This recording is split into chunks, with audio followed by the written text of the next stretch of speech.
네, 노다지 썰전. 네, 오늘은 그 데이터 센터용 SSD 컨트롤러 설계 기업이죠. 파두의 성장성을 놓고 상반된 시각을 한번 이야기 나눠보겠습니다. 파두는 아시다시피 데이터 센터의 고성능 저장 장치, 그러니까 SSD의 핵심 두뇌 역할을 하는 컨트롤러 칩을 설계하는 팹리스 회사입니다. 네, 맞습니다.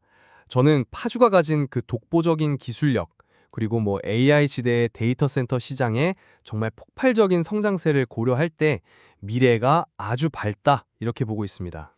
아, 저는 조금 다른데요. 파도의 성장을 무조건 낙관하기에는 글쎄요. 아직 해결해야 할 과제들, 또 잠재적인 위험 요인들이 좀 있다고 봅니다.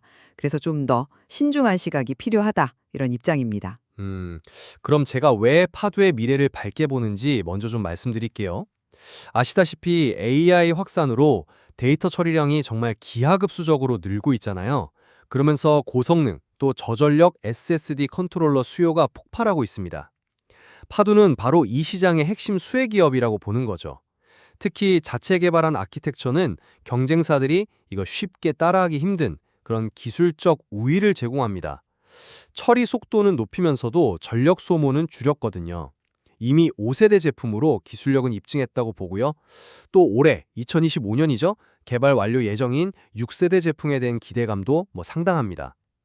그리고 2022년에 첫 매출이 나온 이후로 미국의 주요 빅테크 기업들을 고객사로 확보하면서 빠르게 레퍼런스를 쌓고 있고요. 2026년까지 빅테크 4곳을 고객사로 확보하겠다는 목표도 상당히 현실화되고 있다고 봅니다.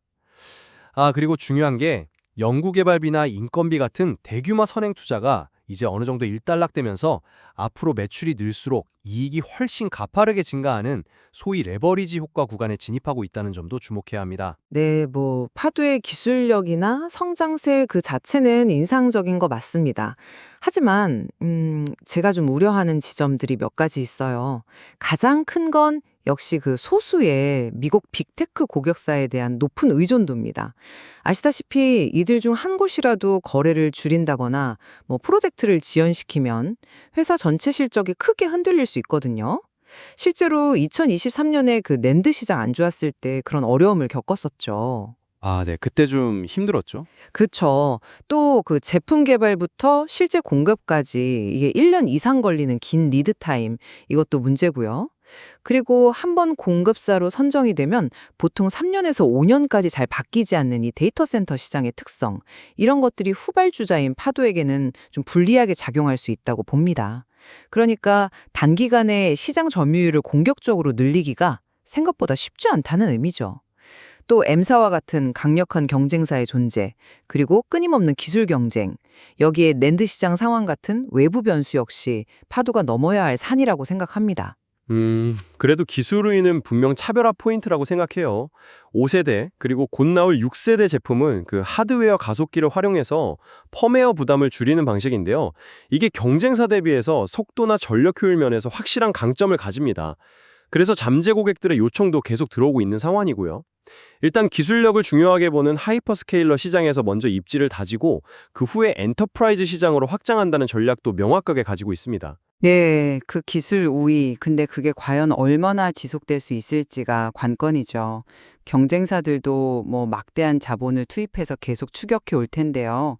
그리고 아까 말씀드렸듯이 신규 고객사 뚫는데 1년 반이나 걸리고 한번 계약하면 3년, 5년 이렇게 유지되는 시장 구조. 이건 아무리 기술이 좋아도 글쎄요, 빠른 점유율 확대를 좀 어렵게 만드는 요인 아닌가 싶습니다. 기대만큼 속도가 안 날 수도 있다는 거죠. 고객 다변화 노력도 사실 성과를 내고 있습니다. 2024년 하반기에 두 번째 고객사를 확보했고요. 지금 추가 고객 확보도 계속 논의 중인 걸로 압니다. 2026년까지 빅테크 4곳 확보 목표. 이게 그냥 희망사항이 아니라 정말 가시권에 들어와 있다고 보고요. 고객사가 늘면 당연히 특정 고객 의존도는 낮아지고 사업 안정성은 높아지겠죠. 물론 고객 다변화, 그거 좋은 방향입니다. 하지만 현실적으로 봤을 때 지금 당장은 여전히 소수 고객 의존도가 높다는 사실은 변하지 않지 않습니까? 세 번째 고객사 선정도 2026년에나 가능할 것으로 예상된다면 그 전까지는 여전히 위험에 노출되어 있는 셈이죠. 그러니까 2023년처럼 예를 들어 낸드 시장이 극변하는 그런 외부 충격에 취약할 수 있다는 점은 계속 염두에 두어야 한다고 봅니다. 비용 측면을 좀 보면요. 이제 올해 6세대 칩 개발이 완료되면 큰 고정비 투자는 거의 마무리 단계에 들어섭니다. 그리고 핵심 인력 충원도 어느 정도 완료가 되었고요. 그렇다면 향후 비용 증가는 좀 제한적인 반면에 매출이 계획대로만 증가해 준다면 이익은 훨씬 큰 폭으로 개선될 수 있는 구조거든요.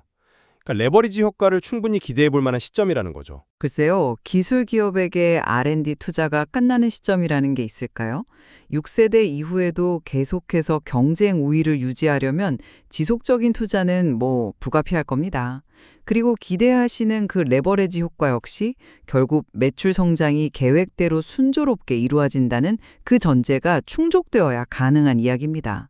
시장 상황이나 경쟁 구도 변화에 따라서 그 전제가 흔들릴 가능성도 절대 배제할 수는 없다고 생각합니다. 저는 파두가 AI 혁명이 가져올 이 데이터 센터 시장 성장의 중심에 설 수 있는 그런 핵심 기술과 잠재력을 가진 기업이라고 생각합니다. 주요 빅테크 고객 확보와 또 비용 구조 개선을 통해서 본격적인 성장 궤도에 오를 가능성이 매우 높다, 이렇게 봅니다. 네, 파도의 기술력과 성장 가능성 분명히 주목해야 할 부분입니다. 하지만 동시에 소수 고객 의존도라든지 긴 사업 주기, 또 치열한 경쟁과 같은 현실적인 과제들도 안고 있다는 점을 봐야 합니다. 결국 외부 환경 변화에 대한 대응 능력이 중요해 보입니다. 네, 맞습니다. 결국 파두의 성공 여부는 이 급변하는 시장 속에서 기술 리더십을 지키면서 또 안정적으로 고객 기반을 넓혀나갈 수 있느냐, 여기에 달려있다고 볼 수 있겠습니다. 시청자 여러분께서도 오늘 저희가 나눈 양측의 의견을 바탕으로 파두의 미래를 한번 전망해 보시면 좋겠습니다. 네, 오늘 파도의 미래 성장성을 놓고 다양한 관점을 나눠봤습니다. 이산 노다지 썰전이었습니다.